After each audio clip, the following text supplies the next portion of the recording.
Bu sözlərə qulaq asanda adamın ürəyi ağrıyır. Qəhrəman yetişdirən bir ana bu qədər dərd danışmamalıdır.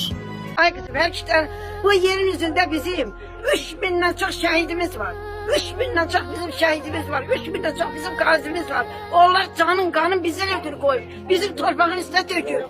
Biz niye onlara askaz eləmeliyiz? Diğer kaşık diğer torpağına gitme, askaz eləyir. O şehit benden ötürü kanın döküyor ki git torpağında rahat yaşa.